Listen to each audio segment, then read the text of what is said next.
Yes, and we are live. Hey there, welcome back to Critical African Thinkers. My name is Charles and I'm your host. So today we're going to be starting sort of a show, a bi-monthly show, a bi-monthly discussion show between myself and script queen or Chloe. We're going to be talking in the style of Glenn and John every other week, every other Friday. By this time, we're going to be talking on interesting issues, interesting topics. So I'd like you guys to tune in and join the conversation and catch as much of it as you can. So once you come in, please like the stream. And if you haven't subscribed to the channel, kindly subscribe to the channel. And if you feel so inclined to, support the stream, you can support with super stickers and super chats. And if you also want to be a part of our Discord community, there is a link in the description which you can use to join our Discord community. So without further ado, let's get into the conversation for today. So the conversation for today is talking about racism. I saw this video online of Michelle Obama talking about the racism that she experienced while she was First Lady of the United States of America, and she gave an interview with, I think, was Entertainment something, one entertainment site like that, and they made a video about the sort of racism that she experienced as First Lady, even despite the fact that she was First Lady of the United States of America. And I sort of just clipped out like 2 minutes of that conversation, and I'm going to play it, and we would react to it. We'll talk about it and see how much of that is actually racism. If those experiences that she gave, if they can count as as examples of racism in America. So, Script Queen, how do you feel about this conversation today? Yeah, I was glad that the video was short. But yeah, I do have thoughts about, constantly thinking about, like having that lens that you're only being viewed as this, and that therefore, that is the same mind frame that people are constantly thinking about race first, and Mm, that not that like they have anything else going on in their lives or their own personality. um yeah, could probably account for the majority of their behavior, right? And of course, it's just in terms of, I think that there's a basic expectation. She's the first lady. Everyone should be treating her with reverence, right? mm. Because she mentions that, like, oh well, like they didn't realize it was me, right? Yeah. So before you go into any deep analysis, I'm going to play a video, 2 minutes of that video, so that people get the context of what we're talking about. Mhm. So let me just play that video now. What the white community So doesn't understand Right. about being a person of color in this nation is that there are daily slights in our workplaces where people talk over you or people don't even see you. We had just finished taking the girls to a soccer game and we were stopping to get ice cream.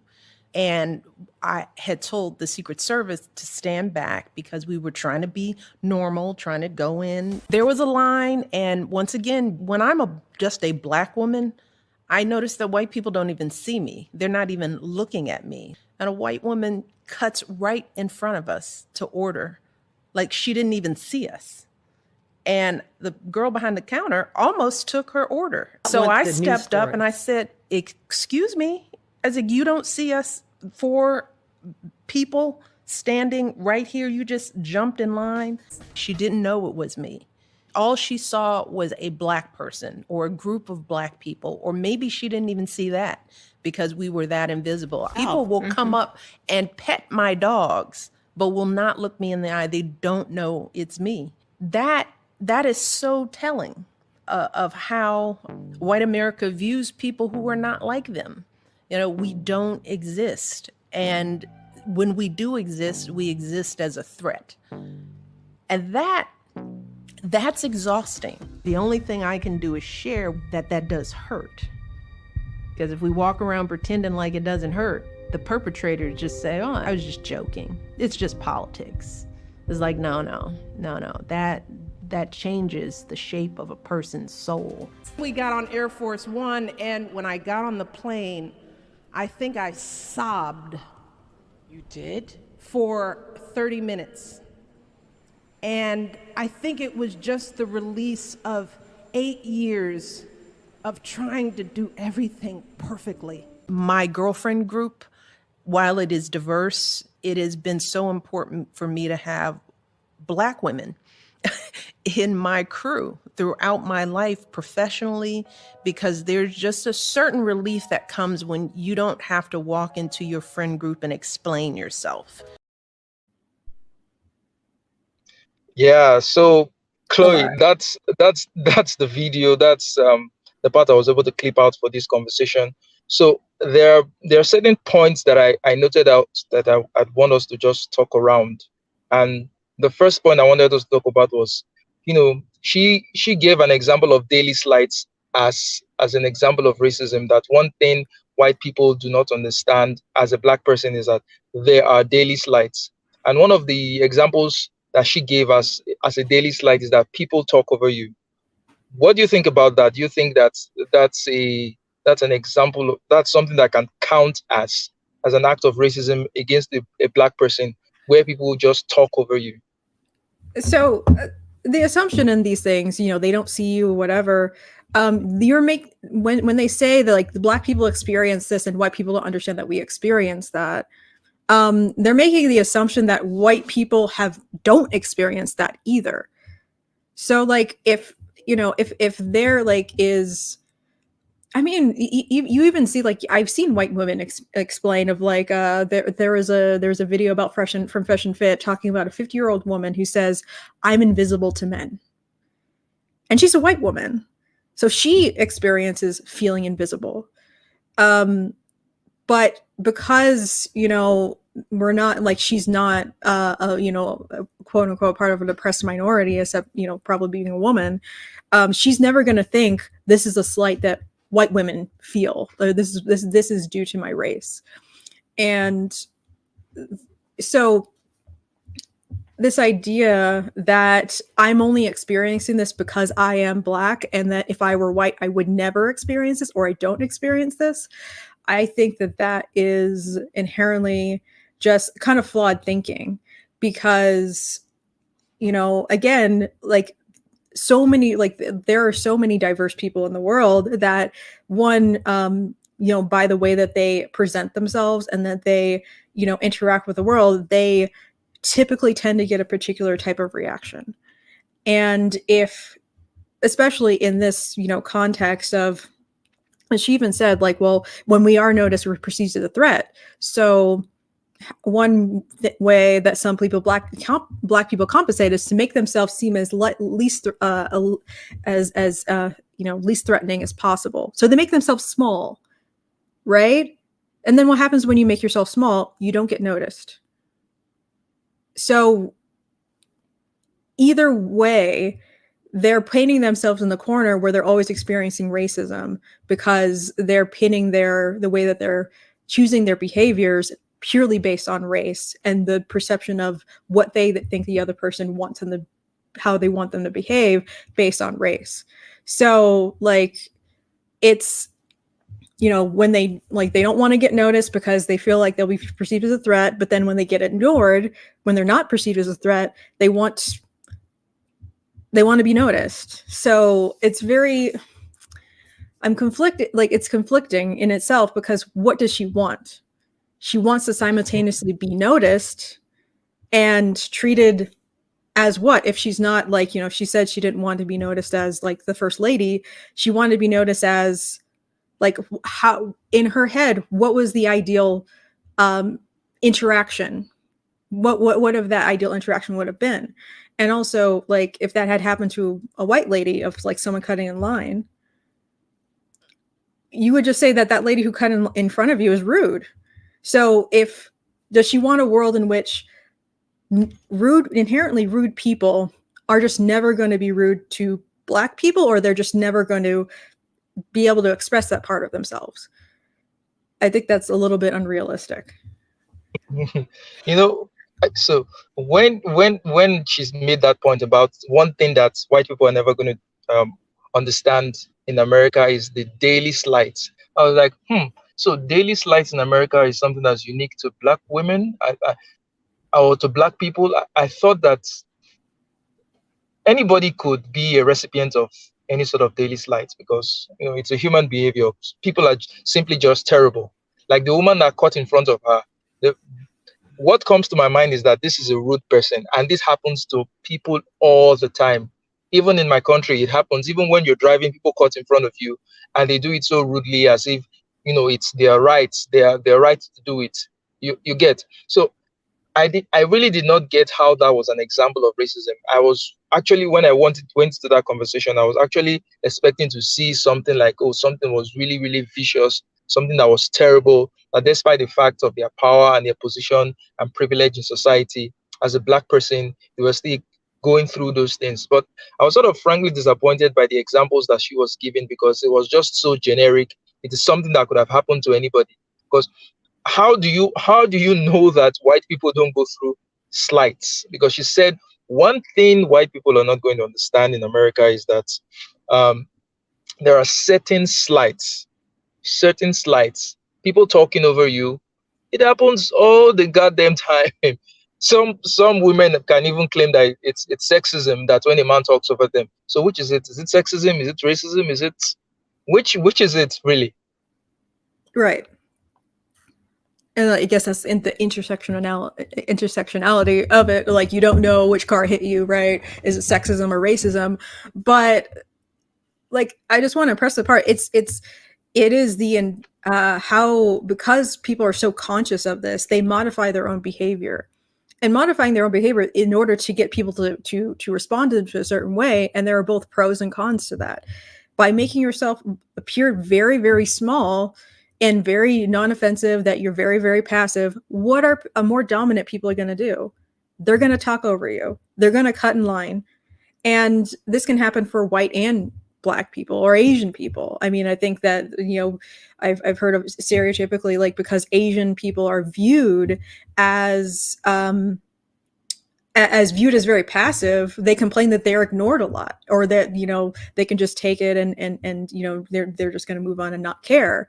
So when you make yourself very small, what else are you going to expect? You're not going to be the focus of attention. People aren't going to bend over backwards to do things for you, because you're trying not to be noticed. And so I will give an example of when I was like a teenager, right? Younger, I was very, very way passive and much more timid. And I remember I went into a Taco Bell and I stood in line. And when it came to, walking up, the other person just walked back past me immediately. And I just stood there. And then the next person, and then the next person, and then the person who was taking orders, I think, who was black or Hispanic or something like that, not white, he suddenly realized, wait, are you waiting for an order? And I was like, yeah.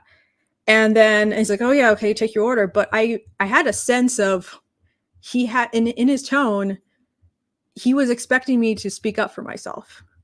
And he's like, well, like, he didn't confront me, but it was kind of like, it was very awkward in the sense of, and I felt shame, because why didn't I advocate for myself? I just expected everyone else to just acknowledge me and, like, give me this deference, when I was at that time making myself very, very small. And I was very quiet. I didn't talk a lot. And what did I expect? This is what happens when you don't speak up or advocate for yourself. And, in that case, it wasn't rude, people. It was just, that was the response that I was getting.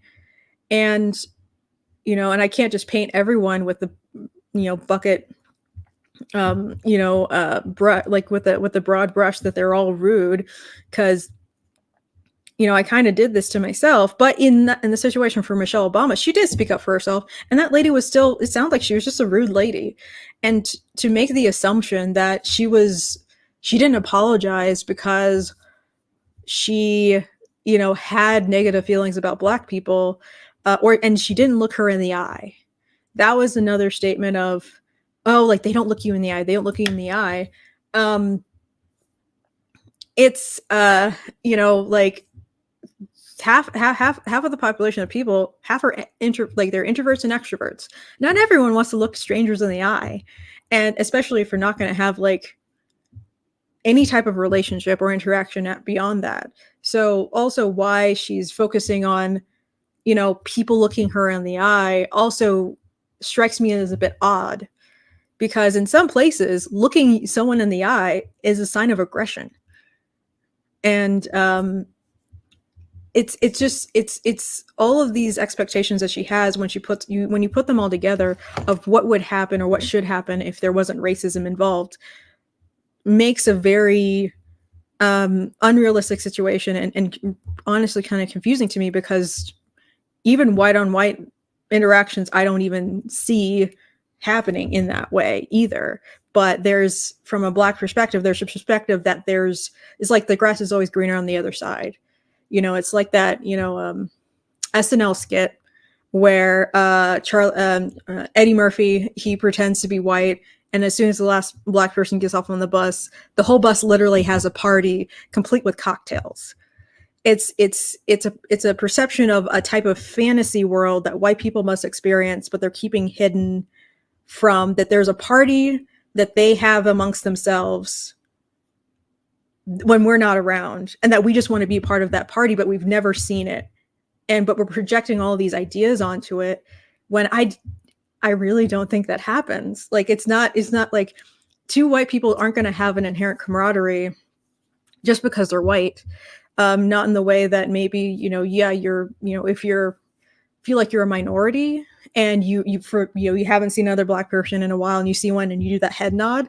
White people don't really experience that, so they don't feel like they don't. I've never seen them experience an essential longing to see another one of their race, when they actually do see them all the time. So the mysticism of that and the, oh my gosh, the excitement is completely gone. But from a Black perspective, we're projecting that same type of need onto them when they've never been in that environment. So it's just interesting that, like, we are projecting things onto white people that we are assuming that they experience, and we're also saying, well, they will never experience things that we have, but it's all speculation.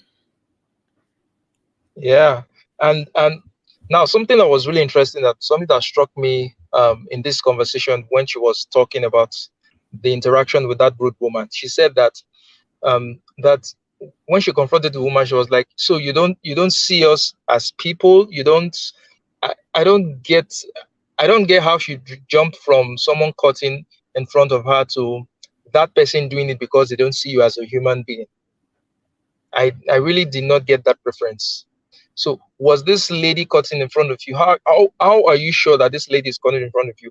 Because you were because you were a Black person.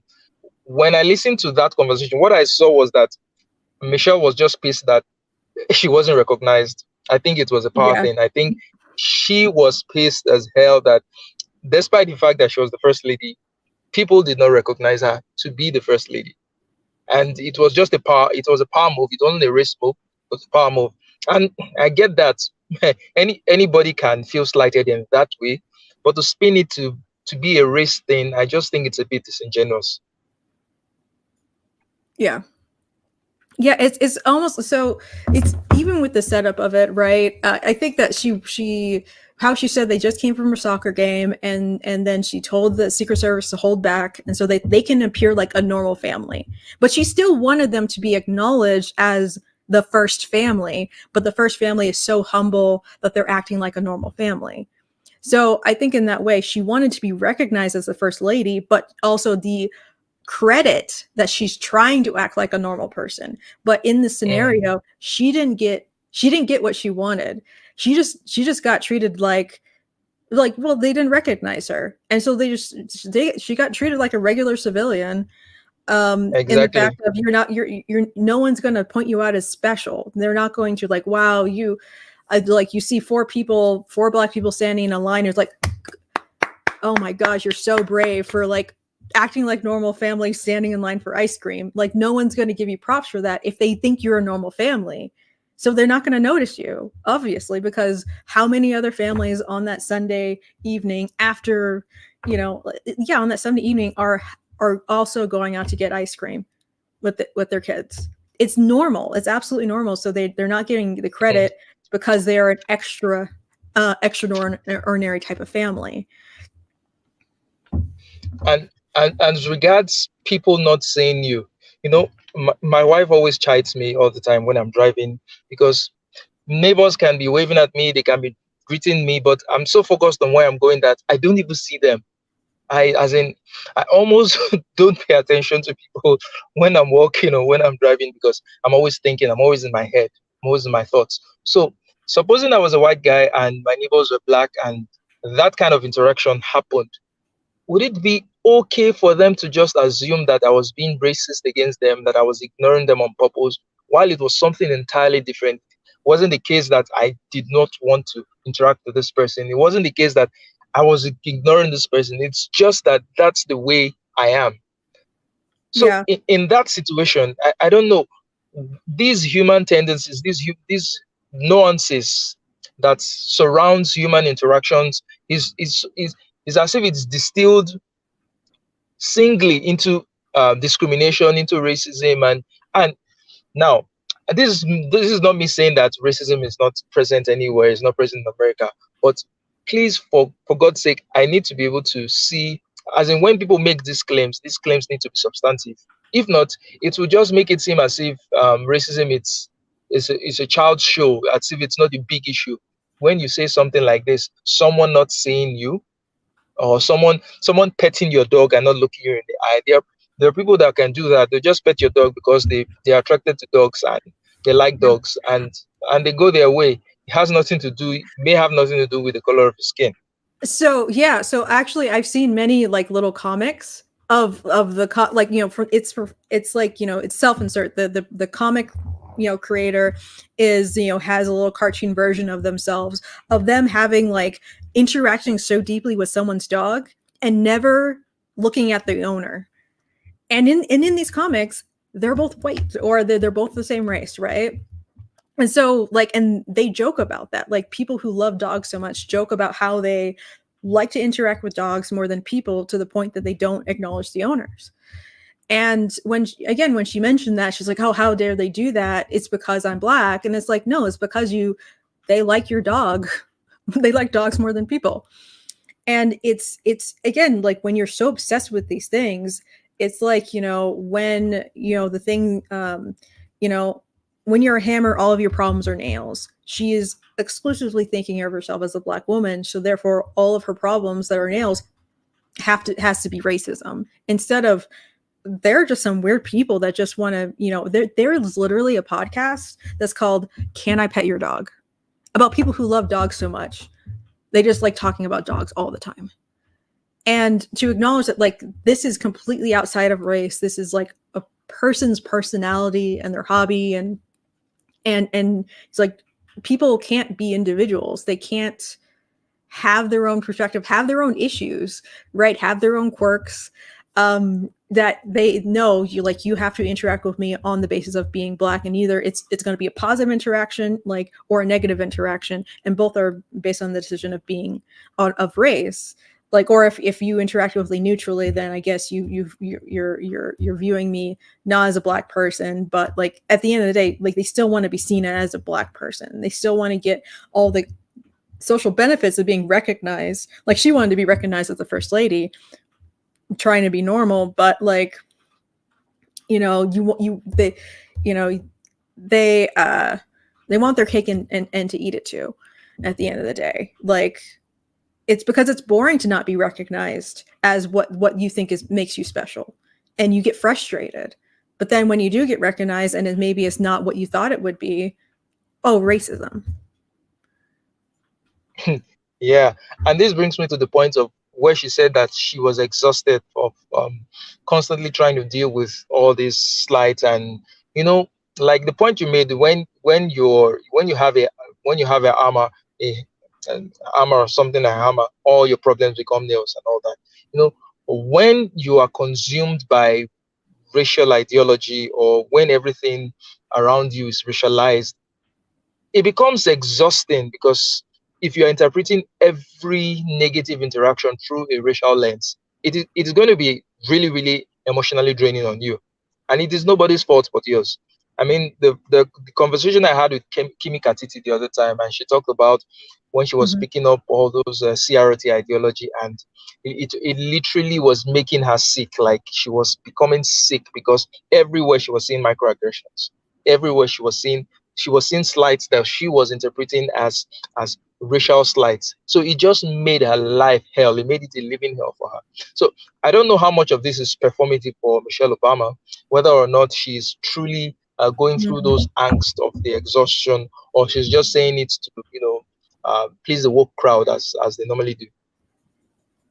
Yeah, I think that is an important distinction. Like, is this just performative, so that they maintain their position in Black culture, and I guess, and also like her family, they're inherently political, and like what's like, or is she just saying this politically, right? And even getting to the point of where she's talking about the insults that she has had as the first lady, and someone posted in the Discord of where and I remember this, of where they called her an ape in high heels, right? Yeah, I would think that that's racist, but um I think all of the first ladies have experienced vicious attacks on their appearance, and their, like, the projections onto them from people who are the political opposite of their husbands, right? um I think that I remember George H. Bush's wife. I remember her being, equated to, like, just like a hulking, ugly woman. And, like, in political cartoons, she's depicted as incredibly ugly and mannish. Um, and then for Melania Trump, basically, it was very close to saying that she was just a whore, right? Like, we don't have, like, look, like Michelle Obama, she, look how classy he is. And then they showed a photo when Melania Trump was a model and modeling, in like a bikini or something like that. Basically saying, like, yeah, we're going to a very low quality, um, disgraceful first lady, and they still use her looks against her. They still micro focus on the clothes that she wore, and like if they had words on it.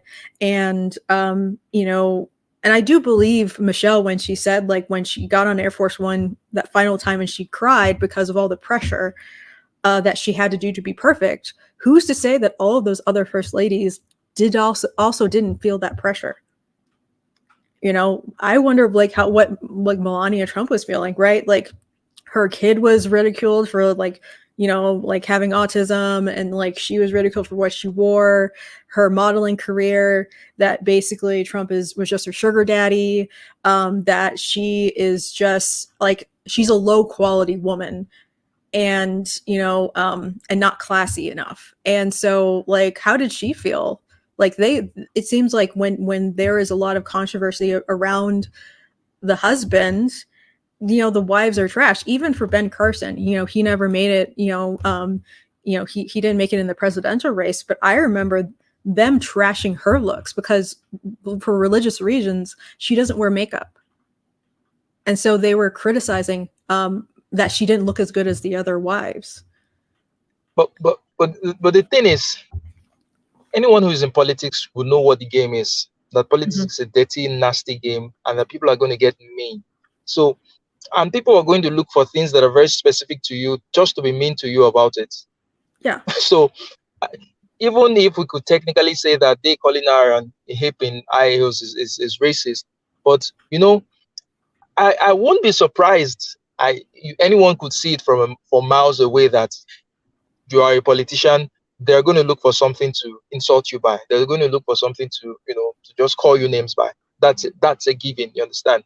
And the part where she talked about the pressure of trying to be perfect, I can tell you, I can tell you that because of the office of the president and his family, I think that all first ladies, all first families, they have to keep up this image of this upstanding citizen. And I don't think that that pressure was unique to her. So if she assumes that that pressure is unique to her because of her race, that's a false assumption. Because I think that every other first lady, they can't just go about doing whatever they like. They are no more private citizens. They are they are sort of the face of the nation. They are the face of the country. So they have to present a front that is presentable, something that's dignified, and it's a lot of pressure. it is a lot of pressure when you're in a position of authority. It's not just all fun and roses, because responsibility comes with it, and people are checking your every move. So everything you do, everything you say, everything is going to be x-rayed. You understand? So I still don't see how that kind of pressure that she's having, that she had, I don't see how it's unique to her, and I don't see how that is also an example of racism that she faced being the first lady. Right. Yeah, it's very hard, and again, it's very weird to have her, present these things as if these are because of my race. These are the things that Black people have to experience. I'm pretty sure not all Black families are the first family of the United States, and so that type of pressure.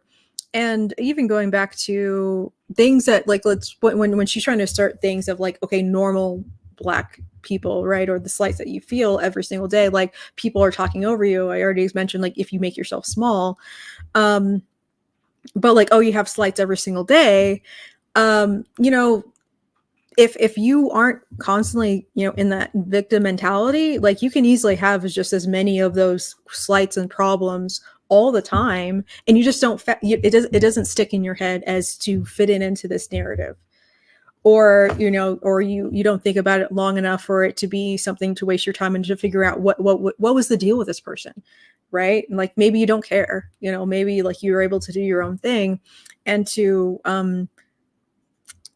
open your soul up to the point where you're just letting anybody affect your soul and to affect how you feel about yourself, I feel is very irresponsible, right? When she said, like, when people are making fun of her, it was just politics, and he's like, no, it changes your soul. Like, in politics, you have to develop a thick skin, obviously. Like, it's the idea that someone thinks that they're going to become, like, rise up in politics and have everyone say nice things about them is honestly delusional. And to, kind of say that what she was experiencing was special. It's a little self-centered and doesn't take into account everyone else that's been in like a public figure. One big example, which is a white lady, is like the worst example that I can think of is Marie Antoinette. She got, like, it literally resulted in her being beheaded, right? And if you look at that history as to the political circumstances that she entered into, there was no way that she was going to win, because there was already a whole mechanism that was ready to hate her and to make up all these lies about her. That phrase, like, let them eat cake, that she was so callous that people were starving that she just said, oh, just let them eat cake, which she never said.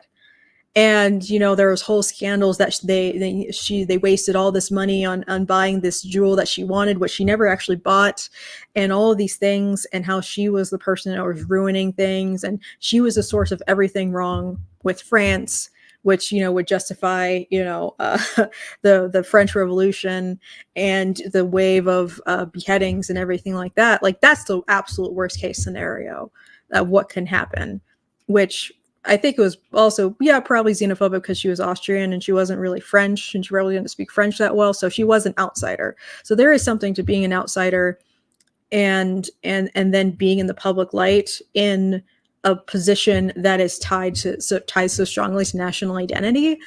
But like, this is, again, like, this isn't new. And to present it as if it's new in a dramatic documentary and in a podcast, as if we're now educating people on this phenomenon that exists, I think it speaks to a slightly larger ego than is necessary. Yeah.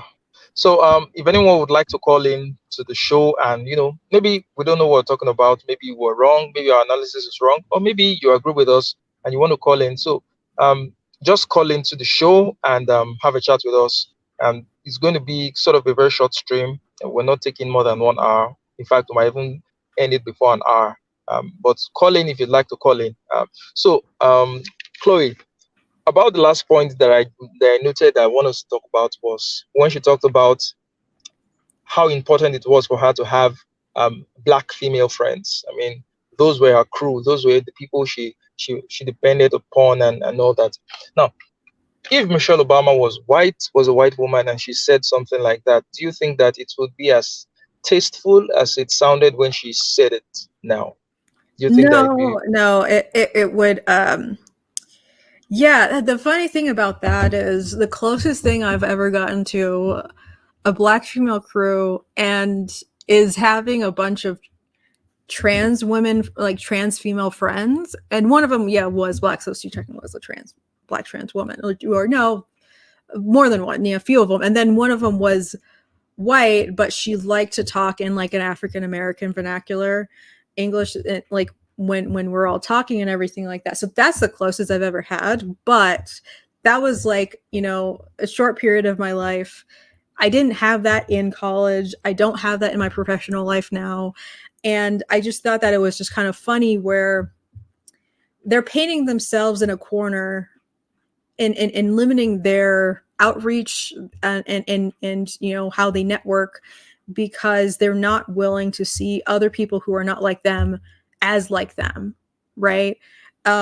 Being able to see, oh, you also like this, or we have the same personality, or you get me in a way because you get my personality, not just because you're black. Because I think it's self-limiting that, another black woman would just get me because, I'm black and she's black, and that suddenly she gets my personality.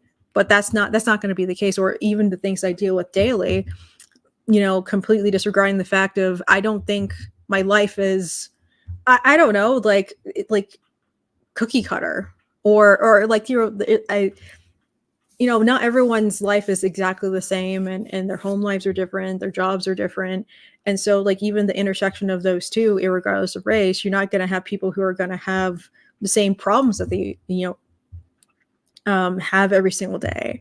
So it's just kind of weird that, like, just it's the color that's going to have someone understand what I've been going through, when, if I'm going to be honest, the only other people that understand like the issues that I deal with on a daily basis are my coworkers, and most of them are white men. Right.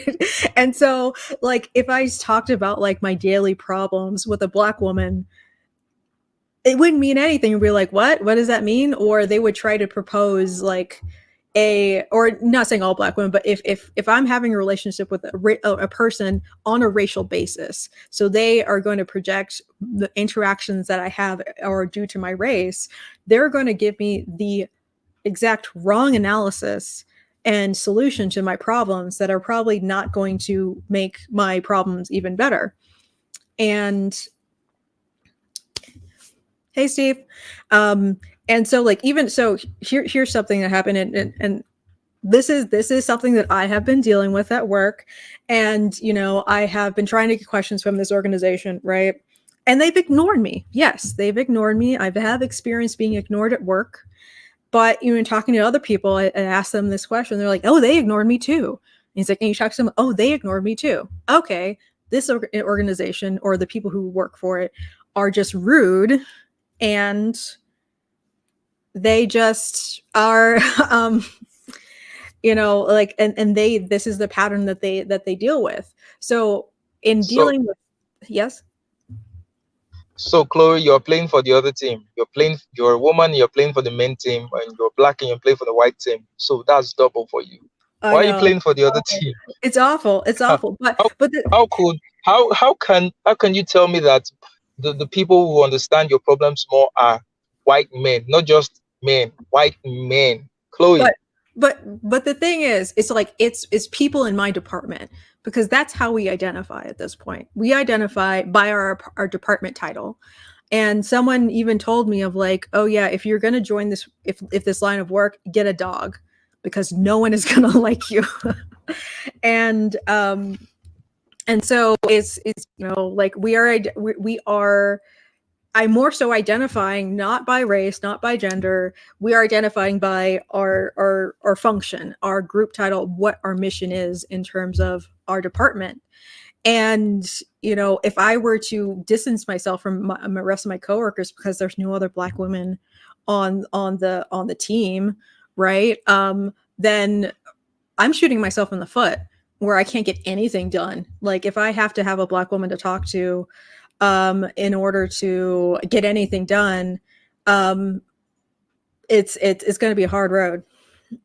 And I would really, I can't blame anybody else for not being for not being black or white, because that's the limitation that I would have put on myself before I did anything or talked to anybody or reached out or even tried to understand somebody. You have to be open to identifying with people despite your differences, and to finding a common ground.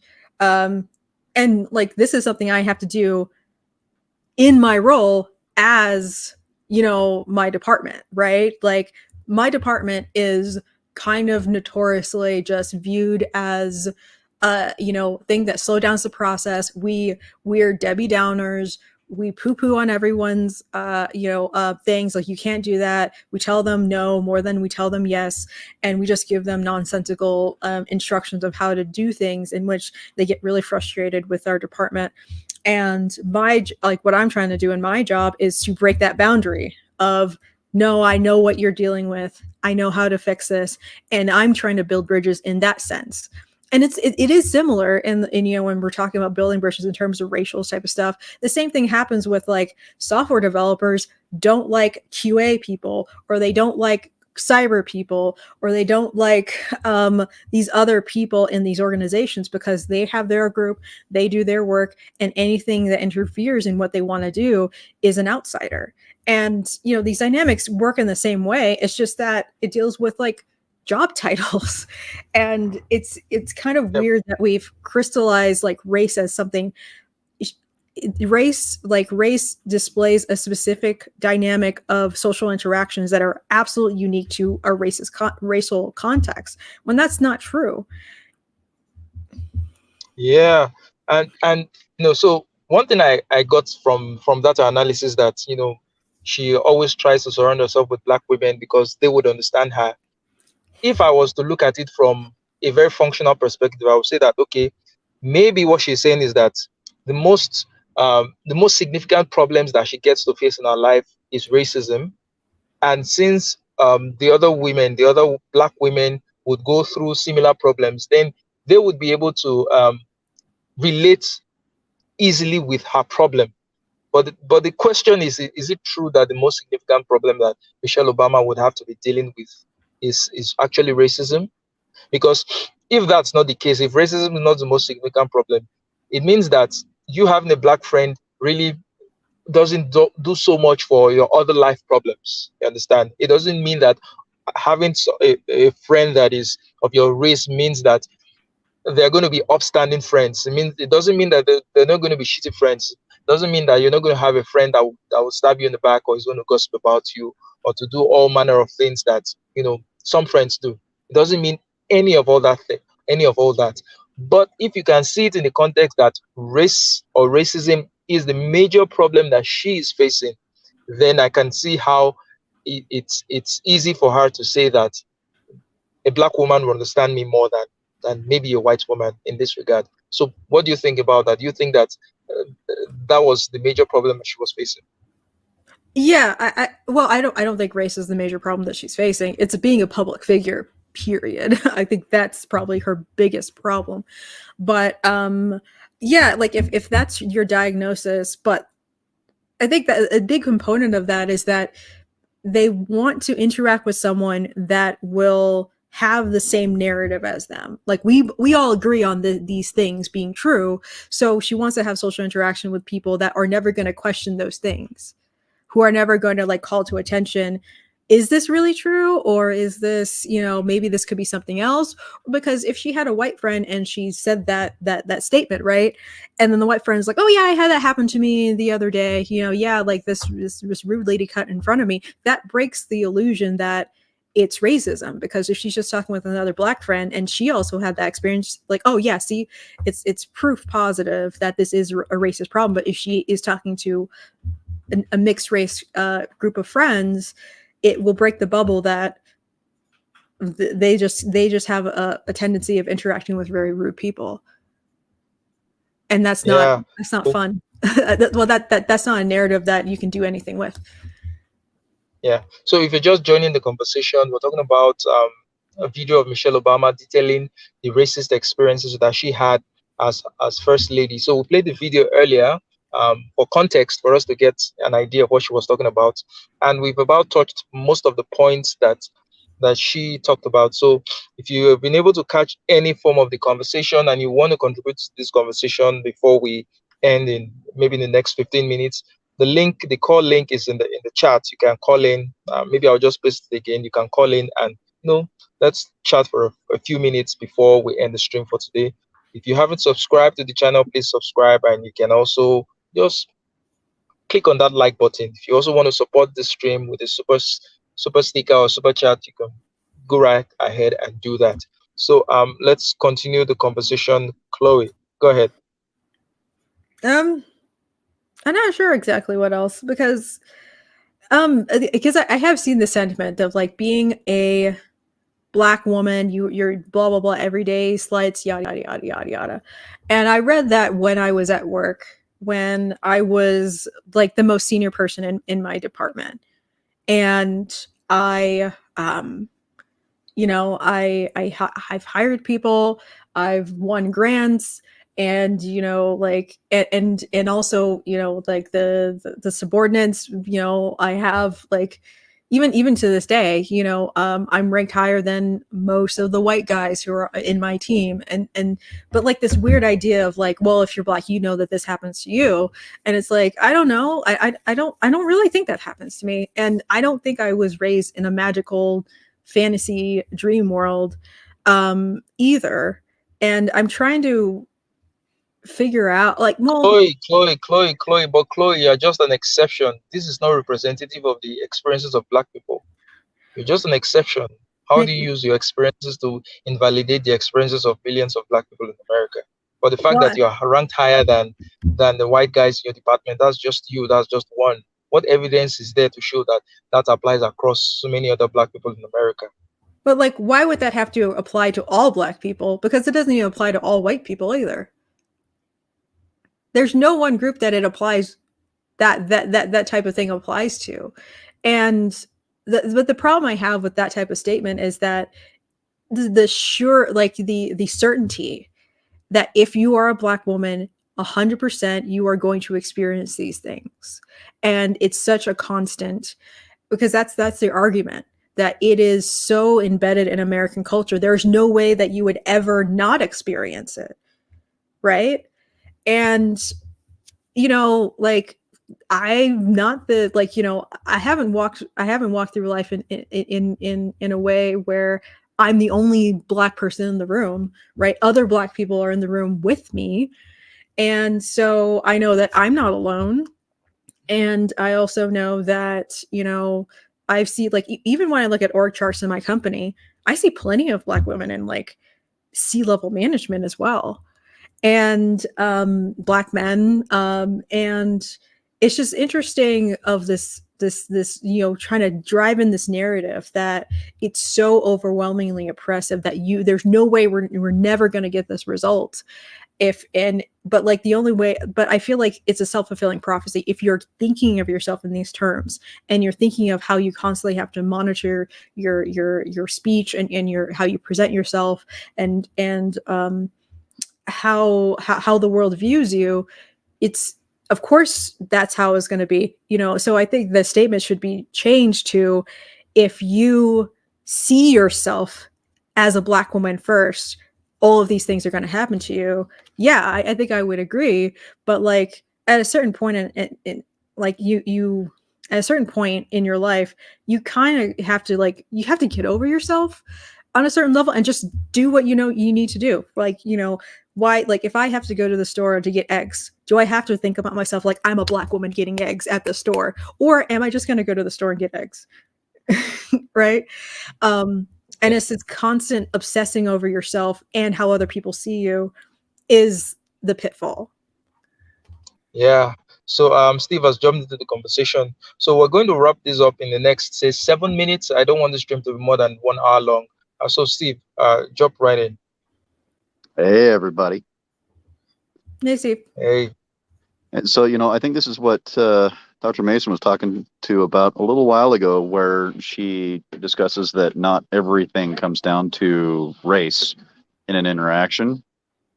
And there was a time where I was working with some people in my community, and we invited this new person in to help adjudicate an issue, and she was just really caustic and very argumentative and not very helpful. And so the next time that we needed someone, we asked another person, and this last person, this female, this racialized black female, got really, really upset and cried racism. And so one of us was just like, no, you were just a dick. Like, it had nothing to do with your race. You're just a really caustic person to work with. Because she was constantly being judgmental, constantly criticizing people's opinions, and not in a nice and helpful way. So we just didn't ask her back. And I didn't catch the earlier part of your guys' stream. I didn't realize what time it was. I was busy working. But, I think some people, regardless of who you are, you mistake what you look like with the behavior that you put out into the world. So I don't know. It was just a really weird experience, because none of us thought anything about race when we were discussing the issues that we had with her. It was all just her really nasty attitude. And so it kind of took us by surprise when she was like, it's racism. No, it's not. Yeah, that's Candy for you. That's Candy's and D'Angelo's proposition. Racism is the cause of everything. Racism. That's the magic bullets. If you are looking for the problem if you're looking for a problem or the root cause of any problem and you can't find it, racism will just fit in very, very neatly. Well, Chloe, go ahead. Well, it's like, do you remember what Sam Harris said to Jordan Peterson about Jesus smuggling? It's the exact same thing, only instead of like smuggling Jesus into a conversation, you're smuggling race into the conversation. At that point, the conversation ends. Yeah. So, okay. Thanks for coming in. 2 minutes, okay. 2 or 3 minutes, and we're out. Hey, okay. Yeah. Oh, I can't hear you if you're talking. Can hear you.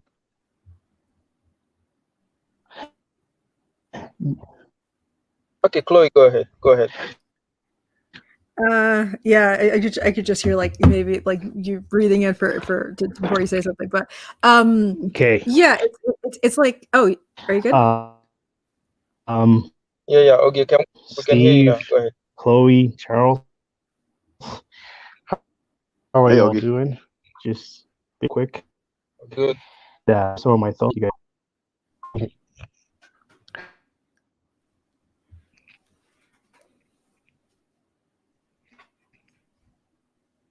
Can anyone hear him? Because I can't. I can't hear him. So I would, and Chloe, as a matter of fact, I was thinking, and saying point for me to jump on the stream. Oh, I wanted this Breaking up really bad there, Ogie. yeah, really bad. We only hear like a syllable of every other word. Yes. That's racism.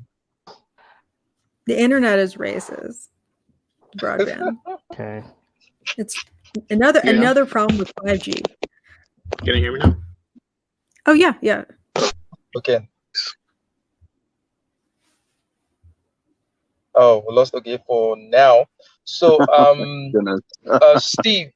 Yeah. Steve, just give us your thoughts for 2 minutes. Chloe, give us your thoughts for 2 minutes, and we're out. Well, the only thoughts I have on this is that we can't keep our eyes closed to racist behavior and racist ideology occurring around us, but at the same time, that can't just be our immediate go-to. It's a very uncritical way of investigating our life, and I find it really unhelpful. And usually if someone's going to be racist, it's usually pretty out and out, like it's definitely racist. So sometimes I just don't understand how some people come to these conclusions without really investigating any evidence to the contrary. But at the same time, I still don't want to be blind to it happening if and when it does. Chloe, go ahead. Yeah, I think it's very getting back to what Steve said about the interaction of how she was claiming it was racism. I think it's a very it's a very convenient excuse where you don't actually have to admit that maybe you did something wrong, and that you don't actually have to admit that maybe you did something wrong. I hear echo myself. Sorry. It feels weird. But anyway, so the like you don't have to like she doesn't have to admit that she made the interaction go south, right? It's all everyone else has to fix this problem, and she doesn't have to change. And that's a real danger for the person who's accusing others of racism, is that they make themselves stagnant, just absolutely stagnant, because they're not the problem, other people are the problem. Yeah. Or they didn't contribute to the problem. Not saying that, of course, there's not going to be any racism in the world, but you have to be able to determine what part of it is something that you is due to how you behaved and how you set yourself up in that scenario, versus, you know, like, okay, in this part, like, oh, I think I've heard the history of this person, they're just a jerk. Yep. So, okay, can you speak now?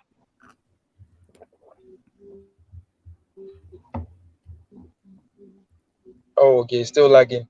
Okay. We have to we have to end the stream now. So, thank you very much. Okay, thank you, Steve. Thank you, Melinda. Thank you, everyone, for coming. I really appreciate your audience today. Please like the stream before you leave. So, my thoughts on this. I wanted to make a separate reaction video to this. When I saw it, when I saw the clip, I just thought otherwise. I said, okay, no, let me discuss it with Chloe and with the general house. Maybe I'm wrong. Maybe I'm not saying something. Maybe there's something else there that I'm not saying. So maybe people who are on ground will be able to put it right to me. But I think that my initial thoughts or my initial instincts were actually right. That the examples that she gave of claims that these were the racist incidents that she went through, I don't know. They just don't sit very well with me as examples of racism. And one of the reasons why I think that such claims are dangerous is that it waters down the seriousness of racism. Racism is a very serious issue. I mean, it's a big issue. It's not something that should be taken lightly. It's not something that should be watered down, or not something that should be joked with. You understand? It's just like the boy who cries wolf. You cry wolf, but and you keep crying wolf, people come and there's nothing.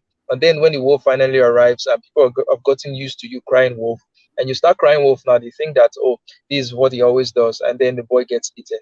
So in that regard, I think that claims like this actually do more harm to the fight against racism than they help, because they're just trying to normalize everyday normal irritations that anybody can go through and just putting the label of racism on top of it.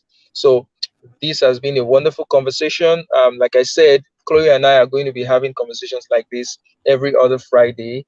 Please do try to join us in these conversations. So until next time, stay awesome. Chloe, thank you very much for coming today. Really appreciate it.